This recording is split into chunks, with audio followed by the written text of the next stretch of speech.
Olá pessoal, seja bem-vindo ao Termômetro Emocional. Aqui quem fala é Ana Paula Santiago, eu sou coach e especialista emocional. O nosso tema da semana é ansiedade. Até que ponto ele é um estado ou uma doença? Até que ponto a ansiedade ela se torna algo benéfico ou acaba se tornando algo ruim para a nossa própria vida? O que seria a ansiedade? Eu costumo dizer que o primeiro passo para a gente conseguir uma mudança na nossa vida é tomar consciência daquilo que é. Então talvez você possa estar dizendo para mim assim, eu sou ansiosa, mas nunca ouviu falar a fundo o que é ansiedade, baseado naquilo que os cientistas estudaram, que homens estudaram, se compreenderam sobre esse estado emocional. E o estado emocional da ansiedade, a emoção que comanda a ansiedade é o medo. E o cérebro ele é ativado conforme a gente está dentro de uma situação de ameaça, o nosso cérebro é ativado, onde nós temos o medo e, consequentemente, esse medo pode se tornar um excesso de preocupações. Então, assim, eu quero falar um pouquinho sobre os medos que te levam a ter uma ansiedade e aí você pode verificar se isso tem sido saudável ou se isso tem estado uma doença. Tenho medo do futuro, eu não sei o que vai acontecer, eu não sei o que me acontece amanhã e aquela preocupação excessiva pelo dia amanhã. Duas coisas que eu costumo muito ver em pessoas e até mesmo em mim, que muitas vezes eu sofro, é a questão do medo de errar e o medo de ser criticado. Muitas vezes nós fomos criados que a gente foi criado naquela questão, você tem que fazer as coisas certo, se a gente faz a coisa errada a gente é criticado, e a gente vem com raízes da infância e esse medo de ser criticado e medo de errar. Conforme nós vamos ficando adulto, e isso consequentemente vai se agravando. Por quê? Porque a gente passa a ter mais compromissos, mais responsabilidades e trabalho, família, seja lá qual for os seus compromissos. Isso vai se tornando cada vez maior e é aí que entra onde pode se tornar um nível de ansiedade porque você não quer errar, porque você não quer ser criticado. Outra questão também é o medo de ser rejeitado. Então, você sabe que amanhã você vai participar no lugar, exemplo, né? Talvez você possa dizer assim, amanhã eu tenho um compromisso, mas ninguém me conhece. E aí fica aquela questão de, será que eles vão gostar de mim? Será que eles não vão gostar? Será que o fulano gosta? Ou até mesmo de um primeiro encontro, né? Fica criando aquele monte de anseios concernente o maior medo do quê? Mas na verdade o medo é o quê? De ser criticado. A outra questão também pode ser o medo de ser humilhado. Então você vai no ambiente e vai falar, vai que as pessoas vão me tratar mal, vai que as pessoas não vão me valorizar, vai que as pessoas... Enfim, esse também é um tipo de ansiedade. O outro tipo de ansiedade é o medo do imprevisível. O que é o imprevisível? Eu não sei o que vai acontecer. Nós não temos segurança da vida sobre o dia de amanhã.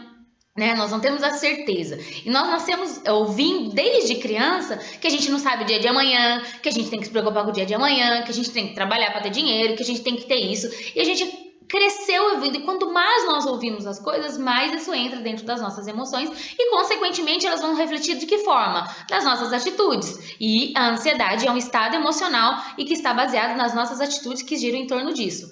E o medo também, o outro tipo de medo é o medo do quê? Do incontrolável.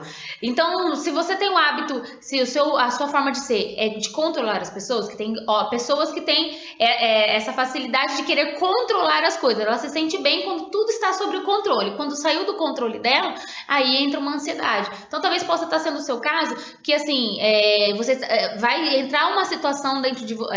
você está prevendo, se ansiando por uma coisa que você fala, eu não vou ter mais o controle disso. Por exemplo, os meus filhos vão crescer e depois quando eles crescerem eles vão decidir a própria vida. E aí cria aquela ansiedade, o que vai ser dos meus filhos, o que eles vão fazer. Concorda comigo? Faz sentido isso para você? Então, a ansiedade, a natureza da ansiedade, ela é pautada em medo. O medo, excesso de preocupações que nós que nós carregamos dentro de nós e que muitas vezes pode até nos atrapalhar, como eu disse. Que você possa identificar se isso realmente está atrapalhando a sua vida ou não, quando as preocupações nunca acabam. Então, tudo passa de um para o outro. Então, hoje você está preocupado com medo de errar, amanhã você está preocupado com o imprevisível, depois a hora que resolve o imprevisível, você está preocupado que você não consegue controlar, depois você não quer ser rejeitado. Tá me entendendo? Faz sentido isso para você? As preocupações têm sido excessivas na sua vida a ponto de você não conseguir deitar e descansar a sua mente? Pois é, isso já é um nível avançado da ansiedade e que de fato o teu corpo já está vivendo em torno dessas emoções. E isso de fato pode acarretar futuramente algumas complicações. Por isso que, como eu disse no início, o primeiro passo para nós termos uma mudança na nossa vida em questões de estado emocional, e no caso especificamente que nós estamos falando hoje é a ansiedade, é conhecimento. O conhecimento está entrando na sua vida hoje. Absorva ele e comece a ter atitudes que possam mudar o seu dia a dia. E é claro, eu quero te falar um pouquinho de 4 hábitos que podem mudar o seu nível de ansiedade. Porque quando nós estamos ansiosos, nós praticamente não conseguimos fazer nada, ficamos presos àquelas emoções, ficamos presos àquelas anseios e não conseguimos resolver a tarefa de casa, o seu trabalho, filhos, esposo, seja lá qual for as suas tarefas diárias. Então a ansiedade te prende a isso. Quero te dar uma dica de 4 hábitos que vão te ajudar a sair dessa ansiedade, a sair desse nível que está te prendendo, ok? Vamos lá. O primeiro é um hobby. Faça o que você gosta.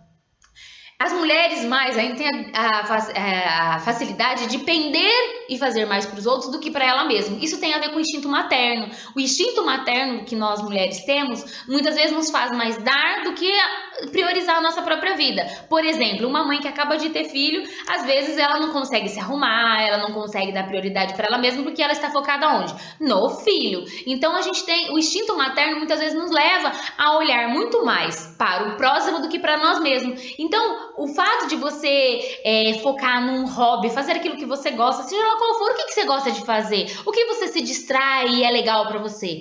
Pratique isso, coloque isso na sua agenda diária, no seu dia a dia e priorize você. Faça aquilo que você gosta, ok? O próximo é uma coisa de cada vez.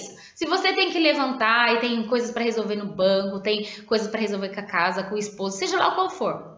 Uma coisa de cada vez. Pare, resolva o que dá para resolver, uma coisa de cada vez. Não há nada tão urgente que não possa esperar um dia, ou até mesmo 3 dias, né? Então, uma coisa de cada vez. Coloque essa pauta nos seus compromissos. Priorize, é claro que você conhece a necessidade ou não, e é uma coisa de cada vez, ok? Outra coisa é dormir bem. O sono é comprovado que uma pessoa, para ela ser bem sucedida na vida, ela precisa ter um bom descanso. É necessário que ela descanse de uma forma que realmente o seu corpo seja reabastecido e fortalecido para o próximo dia. E eu amo uma outra tática que é muito conhecida, uma tática que os cientistas entenderam que existe uma prioridade nisso, é a respiração. Então, quando nós estamos num momento de muita ansiedade, momento que você inspira e expira, você está oxigenando o teu cérebro e automaticamente eliminando os pensamentos que têm te consumido. Então, o momento que o seu cérebro está recebendo o oxigênio e ao mesmo tempo que ele está eliminando esse oxigênio, em vez que ele ficar pensando em um monte das preocupações que elas estão aí, que são os níveis de ansiedade, ela vai estar pensando nesse momento de relaxamento, né? Então, faça essas 4 práticas. Fazer o que você gosta, uma coisa de cada vez, dormir bem e respirar. Essas são as 4 técnicas e hábitos que você pode incluir no seu dia a dia que vai te ajudar, com certeza, a se tornar uma mulher, um homem, seja lá quem for que você está assistindo, de um nível de ansiedade muito mais equilibrado. Um grande beijo e até o próximo vídeo, que na semana que vem iremos falar sobre o estresse. Um beijo grande!